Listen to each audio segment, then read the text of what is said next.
Hello, YouTubers. Joe Kersey here on Monday, December 27th at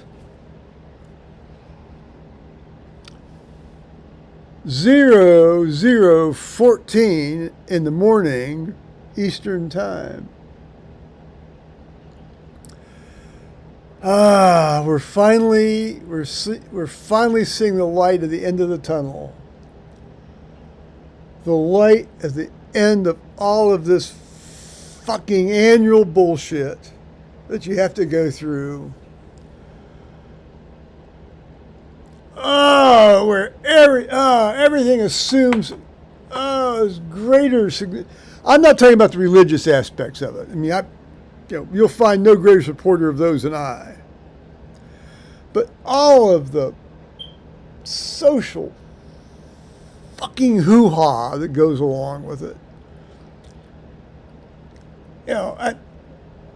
I know people who devote 2 to 3 months of their lives, 2 to 3 months a year of their lives arranging for this stuff. And I've those of you who have watched all my work know that I've talked frequently, or I did talk frequently, about how my parents made this all a day of wretched excess. We're not talking about opening the gifts after somebody's wedding. That is a day of wretched excess. But just people who work hard. I mean, and they're easily spending. Now, listen, we're talking about somebody who makes $9,000 a year, spending well upwards of $1,000 of that a year for Christmas presents. I think that's stupid.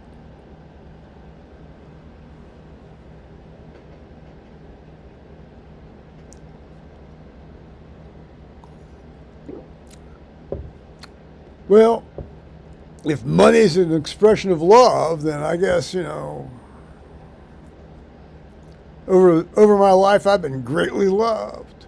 And I have been.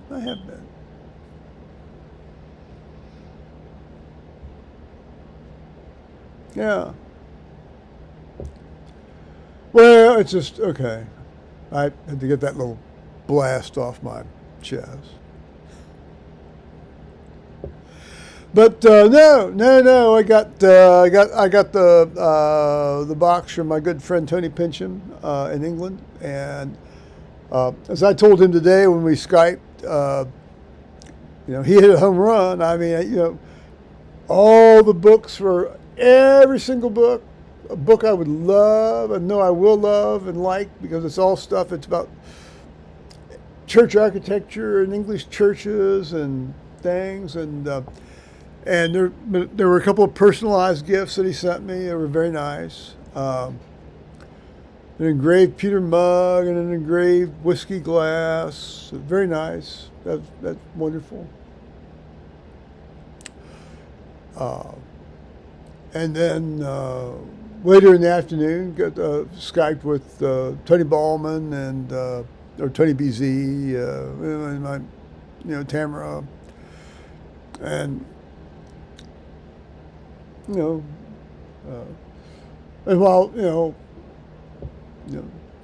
while I'm a committed Christian and Tamara's a committed atheist, and we had our usual exchange of respecting each other's views on that. I'm not offended by her stance. I hope she's not offended by mine.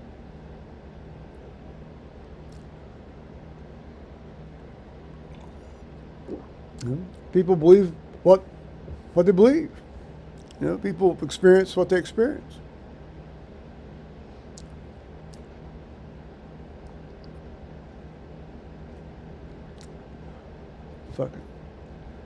Fucking Christmas.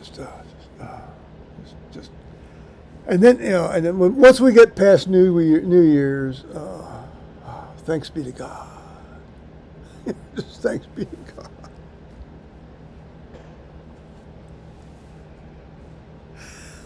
Oh, how's my hair?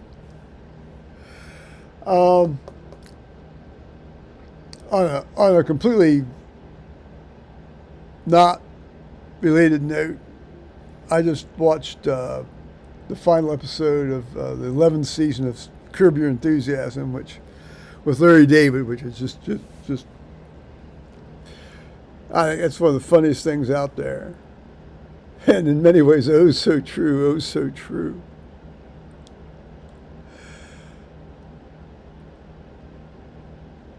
Okay. Well, so let's see. Actually, last night. Well, the days all blend into each other now, don't they? Well, they do for me. Because Christmas morning I got up at 5 to watch this Webb telescope blast off on the Ariane 5, and then later that day, apparently, which you sort of try to reconstruct it. My good neighbor Henry came over he brought over Chinese food, and so we sat here and ate Chinese food for about 3 hours, and he told some great stories, and it's always fun to hear him tell stories, because it's always great to hear Henry tell stories. And I'll listen to people tell me stories till the cows come home. I really will. Even if they're kind of repetitive, which these were all new stories from Henry, so these were not repetitive stories. And of course, he brings over all the stuff, he leaves it. So I'm fed for the rest of the next week. Thanks be to God. Indeed, really. I'm not traveling in the damn desert here, scraping frankincense off the tree trunk to sell to pilgrims. Yeah, thanks be to God.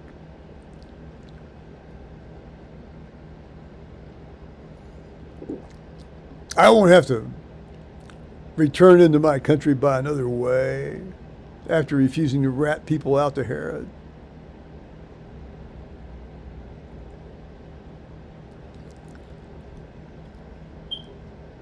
It's fun. As much as I bitch about it, it's a fun time of year. You'll notice that the pile of boxes there over by my gun rack here, let's see, there, grows higher. People keep bringing me over boxes, so at some point I'm going to have to just throw those fuckers over the hillside. Because I'm not going to... Since my fireplace broke out there on the deck, I can't burn them, so I'm just going to keep throwing them over the hillside. They break down. It's not like I'm throwing styrofoam over the hill.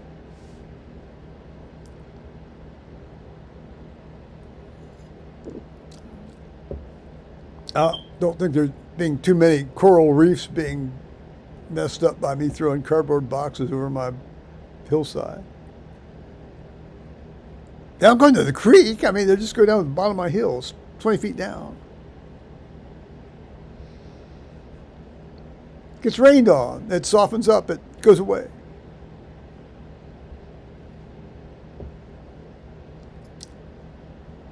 That used to be called... That used to be called the way the world works.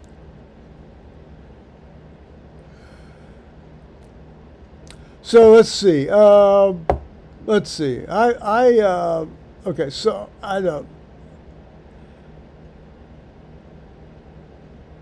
Gosh, it's like, again.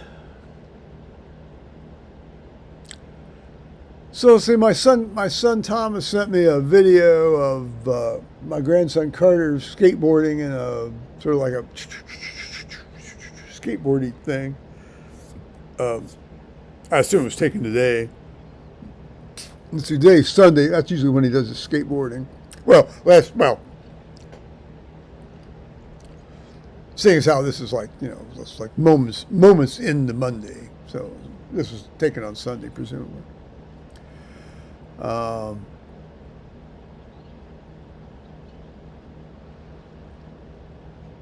Yeah. It's just.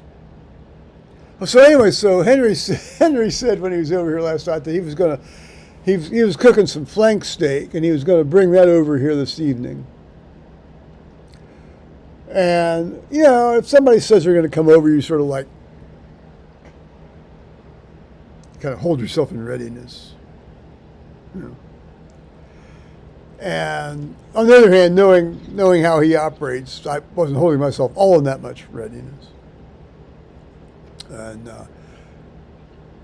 so about, I guess, 6:30 or 7, I think I called, and he said, he had forgotten about it, and maybe, you know, something else. And I thought, okay, that's fine. That's something to look forward to next week.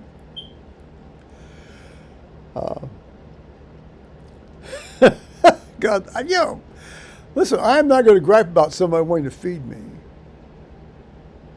Not at all. Thank you very much.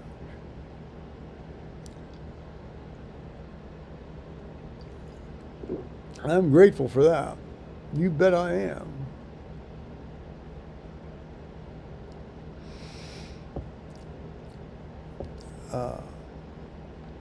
I just rewatched a movie that I had seen. I actually think I saw it in the theater when it first came out in the early 1980s.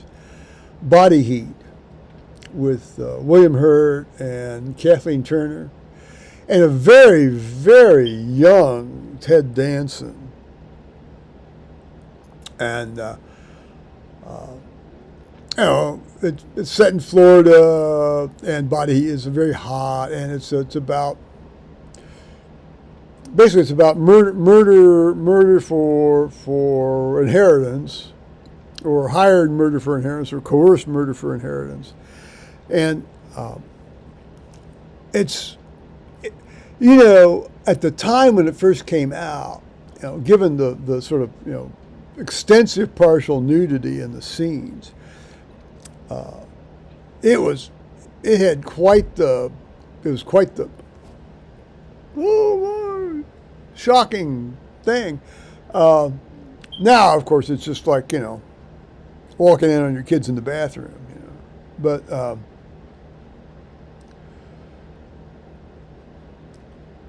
it's a good movie.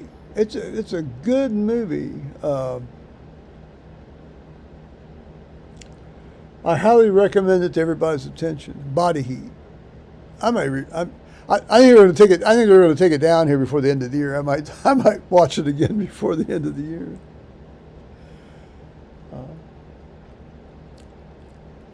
You know, sometimes that $14 a month or $15 a month for HBO pays off.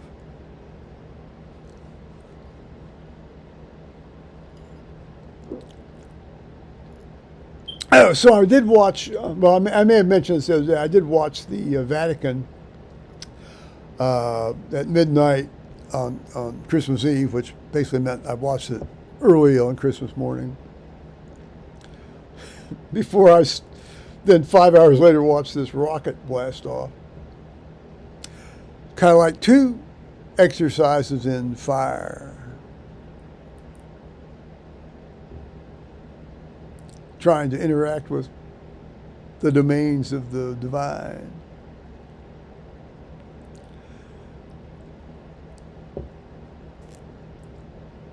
I just finished up another third of that Chinese food left over from last night. I'm feeling very full. What do they call that? They call that flavor what? Umami flavor. That Chinese food tries to aim for. Almost very little sodium in this last night. My feet weren't swollen at all this morning.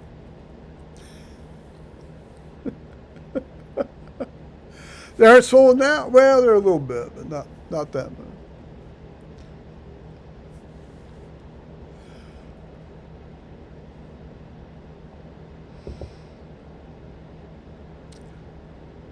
I want to apologize because I'm trying hard to remember exactly what little beef I wanted to bring before y'all. Perhaps it's just as well that I can't remember it. Because I tend to initially express a beef very vehemently. It's not directed against anybody. It's just I do not like this time of year. More precisely, I do not like all the bullshit that goes on this time of year that's not related to the underlying message of this time of year. That's what bothers me. There you go. All right. The idea that Almighty God would become incarnate in the guise of his Son via the vehicle of a woman being impregnated by the Holy Ghost to come into the world and die for us to save us from our corrupt selves after our initial disobedience.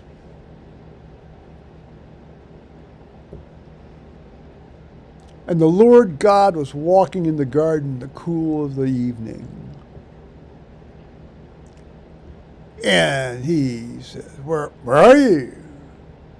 Why are you hiding? We hid ourselves from thee because we were naked. What? How do you know you were naked? Did you eat of the tree whereof I commanded you not to eat? Well, yeah, it turned out they did. Of course,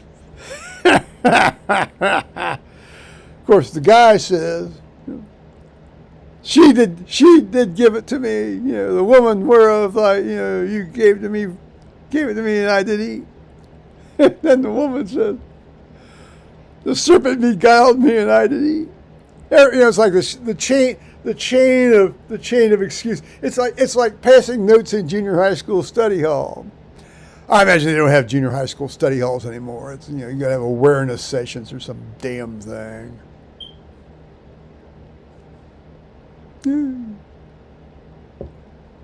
Study halls. I remember. Yes. Yes, I went to one of those schools. No, we didn't have any AP classes. If you were too smart to do anything else, you went to study hall, and there, you'd have these girls, and the fights between the girls were always far worse than the fights between the guys. I remember one fight where these girls were pulling chunks of their hair out, and I'm talking about blood on the walls, washed very benignly by a very bull-dykey female phys ed teacher, who later on ended up with her husband, who was also a phys ed teacher, for manslaughter, in prison for manslaughter. But not then. She was presumably supervising the study hall. And and she watched it develop for a while until they kind of tired themselves out, and then she separated them. I mean, we're talking about like scalps, like if you read descriptions of scalpings from our Aboriginal Americans, to the non-Aboriginal white people that came over, or people other than them coming over. Chunks of scalps. You could have done some transplants with these little like full thickness skin graft things. Sticking to the walls with blood. These were serious young women. I assume the dispute was about some, who knows.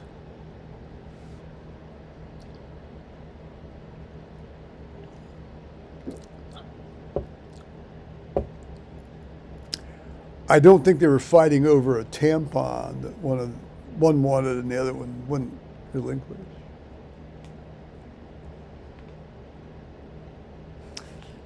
Who knows?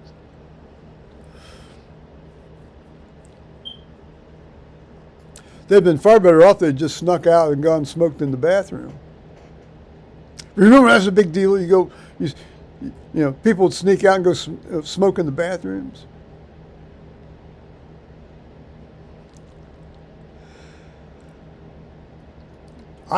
I clearly probably don't even know my audience anymore. Anyway, so I'm going to, I think I'm going to sign off now because, yeah, it's just nice to talk to people. It's nice knowing people are out there. That's the great thing about YouTube is you can talk and know people are out there. And there's a sense of connection, even from afar. Excuse me. There's some of that umami coming up. Well, alrighty. God bless you all, YouTubers, and I'm going to say bye-bye and have a good New Year's. Guess you don't have any choice, do you? All right, bye.